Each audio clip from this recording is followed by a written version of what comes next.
अल मुराकबा। ये मुराकबा क्यों किया जाता? बेशुमार आहले इल्म जिहड़े उलमा फुकहा इहदियां बेशुमार तौज़ीहां करते रहंदे आ, लेकिन इहदा मुख्तसर फलसफा सिर्फ इन्ना है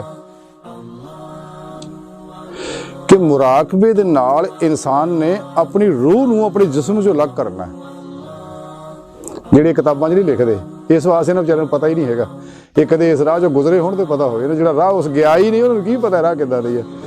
मुराकबे का सिर्फ मकसद ये है, इंसान के ज़हन की जदीद साइंस ने साबित करता कि 14 तो इंसान के ज़हन दी स्पीडां दो तरह दी शौरी। एक तो 14 तो लैके 30 साइकिल फी सेकंड फ्रीकुएंसी एक दिमाग की। ये वो लोग ने तेज दिमाग वाले लोग होंगे ने। दूसरी 7 तो लैके 14 तक फी साइकिल फ्रीकुएंसी जी है, एक वो दिमाग होंगे ने। ये ठंडे मजाज के लोग होंगे, नरम मजाज के लोग होंगे। जिन्ने नबी वली होए तकरीबन इसे मजाज ही होए ने। हाँ जी, ये छेती हालात नाल मुतगैर नहीं होंगे, बहुत ठंडे मजाज के लोग होंगे ने। ये दो सूरत। ये शौरी हालत हर वेले जी इंसान की दिन रात गुजरती है। लेकिन एक वो नाल जदों इंसान मुराकबा करता है ना, एक है ये जागण की कैफियत है, सादे लफ्ज़ां च कह लो ये शौरी कैफियत जागण की कैफियत है, बेदारी की कैफियत है। एक ख्वाब की कैफियत सौण की, वही मैं दस समझाना। एक दरम्यानी कैफियत है जिन्हों पंजाबी जी कहते जागो मीटी। हाँ, वो दरम्यानी हालत है नीम बेदारी की। यह आ मुराकबा, यानी असी अपने ज़हन दे और कल्ब दे।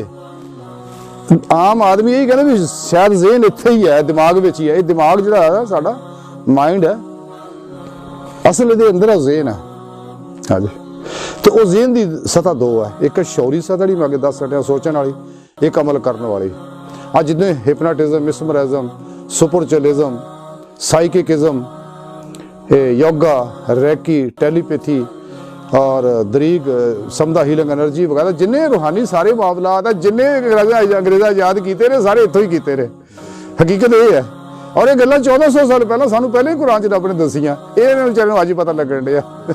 हाँ जी, बहरहाल ते इस वास्ते तुसीं देख लो बेशुमार लोग भी इंसानां नूं लुट लैंदे आ कि उहदे शौर नूं मुअत्तल कर दिंदे ने, तो उहदे लाशौर ते कब्जा कर लैंदे आ, उहदे कोल अपनी मर्जी का काम करवा लैंदे आ।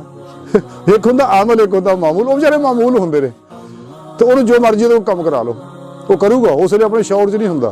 हाँ जी, उस वे सुता होंदा।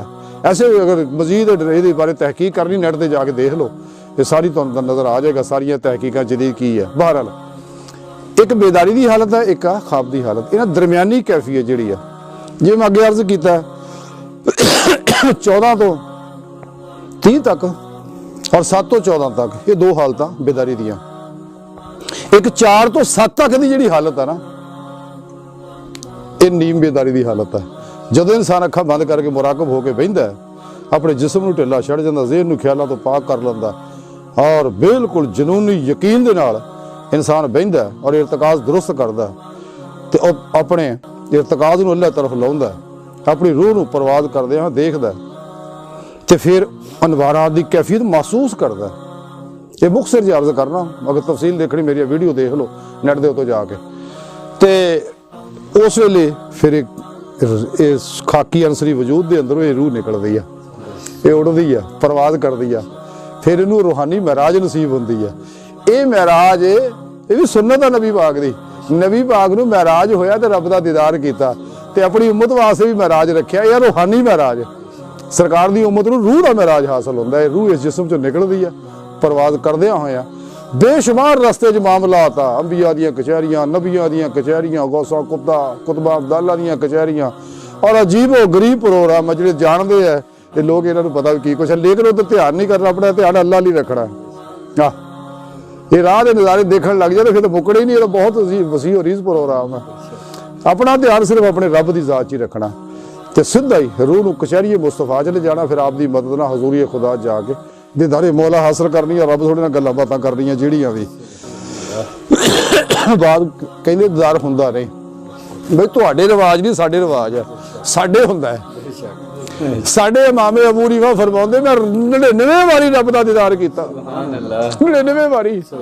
ਤੇ ਗੌਸੇ ਪਾਕ ਫਰਮਾਉਂਦੇ ਮੈਂ ਪਤਾ ਨਹੀਂ ਕਿੰਨੀ ਵਾਰੀ ਰੱਬ ਦੀ ਹਜ਼ੂਰੀ 11 ਬਰਾਬਰ ਰਸ ਗੱਲਾਂ ਕੀਤੀਆਂ। ਅਗਰ ਉਹ ਗੱਲਾਂ ਕਿਸੇ ਸੁਣਨੀਆਂ ਨੇ ਤੇ ਆਪ ਦੀ ਉਹ ਕਿਤਾਬ ਜਿਹੜੀ ਹੈ ਰਸਾਲਾ ਗੌਸੇ ਆਜ਼ਮ ਪੜ੍ਹ ਕੇ ਦੇਖ ਲਓ, ਆਪ ਨੇ ਲਿਖਿਆ ਕਿਹੜੇ ਟਾਈਮ ਕੀ ਗੱਲਾਂ ਰੱਬ ਨਾਲ ਹੋਈਆਂ। ਤੇ ਇਮਾਮ ਹੰਬਲ ਰਹਿਮਤੁल्लाह अलैह फरमाते मैं रब सोने का दीदार किया। मैं रब सोने ने पूछा अल्लाह सोना तेरी बारगाह कितना पहुंच सकते हैं? आपने कहा कुरान के जरिए। इमाम हंबल भी दीदार होया। हजरत उमर फारूक रज़ी अल्लाह तआला फरमाते मैं अपने रब के नूर ना देखा। तो मौला भी मुश्किल कुशा फरमाते मैं उस वक्त तक इबादत नहीं करता जब तक रब ना देख लवां। ये कहते रब का दीदार नहीं होता। रब कुरान च कहता भी जिहड़ा सूरह अनकबूत की 5वीं आयत दसदा है रब सोना कहता जिहड़े उहदे दीदार की तमन्ना रखते अल्लाह नूं जरूर दीदार कराउंदा है। बहरहाल अल्लाह का दीदार हुंदा है। मनण ना मनण अल्लाह दा भला करे, कोई गिला नहीं, कोई जोर नहीं लोगों के। बाहर साडे रिवाज आ, साडे दा हुंदा है। अच्छा जी, तो सो मैं अर्ज कर रहा सीगा कि मुराकबे का मकसद ही ये है कि असी अपने उत्ते अखां बंद करके बह के नीम बेदारी की कैफियत पैदा कर लीए, जागो बेटी कैफियत पैदा कर ली। उहदे नाल सारा शऊर मुअत्तल हो जाएगा, लाशऊर जाग पेगा। लाशऊर का काम सारा ही अमल दा। यह कायनात का शौरी मामले जिन्ने भी ने ये टाइम और स्पेस कसे शकल के पाबंद है। इस वास्ते इत्थे वक्त और फासले का कानून चलन दिया। तो बातन च ये चीज़ नहीं, बातन च इरादा ही है। जिवें इंसान ने इरादा किया मक्के पाक का आई मक्के पाक रूह, जिवें मरिया इरादा किया मदीने पाक फौरी मदीने पाक रूह, मरिया इरादा किया अर्श आजम फट अर्श आजम ते। क्योंकि बातन दे अंदर टाइम स्पेस कसे शकल ना दी कोई शय नहीं। उथे आने वाहद ही है, माजी हाल मुस्तकबिल ना दी कोई शय नहीं। जो इरादा करता उत्थे इरादे का प्रोग्राम चलता। बहरहाल जदों इंसान शौर मुअत्तल करता ला शौर दाखिल हो जाता उस वेले फिर जो भी इरादा करेगा। तो हुण चूंकि असीं सिर्फ इरादा अल्लाह की जात का करना, कचहरी मुस्तफा का करना, दरम्यान के नज़ारे असीं नहीं देखने हैगे। सानू कोई लोड़ नहीं, सानू है अल्लाह की लोड़ बस, सानू बाकी नज़ारियां की कोई लोड़ नहीं। तो जो असीं रब अल अपने ध्यान करने तो फिर बड़ी रूह उड़ती है, रब की बारगाह जाके दीदे मौला हासिल करती है। 4 तो लैके थले तक, निसफ तो लैके 4 तक जी ये हालत है, ये नींद की हालत है, ये बेख्तियारी की हालत है। खाब इसे नींद आते हैं जिथे इंसान में इख्तियार नहीं, रूह कदे किते फिरदी कदे किते फिर। जिदा के अंदर अमाल है वैसे ही फिर अंदर प्रोग्राम होंगे। जिवें मैं अगे दस छड़िया तुहानूं, चंगी रूह आ, नूरानी रूह आ तो फिर नेक मामले आ, बद रूह आ तो फिर गंदे मामले सारे। तो निसफ तो थले मौत है। अगर निसफ तो थले इंसान की फ्रीकुएंसी थले चले जाए वो फिर अगे मौत है। तो हुण असीं मुराकबा करना, अखां बंद करना, बिल्कुल जनूनी हक्कुल यकीन ना कि असीं इजराज कामयाब होना नहीं, कामयाब होना उन्हें ध्यान च बैठांगे तो सवाब मिलेगा ना। तो और उहदे नाल नाल जिस्म नूं बिल्कुल ढिलिया छड्ड देना। वास्ता सा ख्याल करना मेरे पैर भी नरम ढिले पै गए, जिस्म भी, लत्तां गोडे कमर पेट मोढे सिर हर बिल्कुल सुस्त हो गए। तो जिवें सारे नरम हो जाएंगे तो उस तो बाद फिर अपने आप को पुरसकून महसूस करना। फिर अगला ख्याल करना कि ज़हन चो हर तरह के ख्याल कढ़ देना। लेकिन अगर ख्याल आउण, चूंकि हर वेले ख्याल हज़ार हाँ बंदे चलते रहते आउंदे रहते जाते रहते तिणके आंगों, तो लेकिन इहदा ख्याल ना करो। इन्हां अंदर ख्याल करांगे तो अंदर उतरेगा। 15 सेकंड 17 सेकंड ख्याल करांगे अंदर उतरेगा। अगर वो आंदे जाते दाई जाई जान, अपना ध्यान अपने अल्लाह नाल रखना। ते और उस तो बाद फिर इंसान का इरतकाज रब की जात की तरफ रखना। फिर महसूस करना, लज्जत लैनी है, सरूर लेना, एक कैफियत महसूस करनी है कि मैं अपने अल्लाह की तरफ जा रहा, अल्लाह की तरफों नूर आ रहा, नूर मैनू अपनी तरफ खिंच रहा। ये महसूस करना अपने अंदर। ये रूहानी कैफियत जिहड़ी है, इहदा महसूसात का ताल्लुक जिहड़ा कैफियत का ताल्लुक किताबां 'च नहीं हैगा। इहदा ताल्लुक इंसान के एहसासात नाल है। हाँ जी, अंदरली दुनिया नाल है। हाँ जी, तो एक कैफियत महसूस करनी है। तो इस तो ये सिर्फ असीं प्रैक्टिस करा रहे हैं।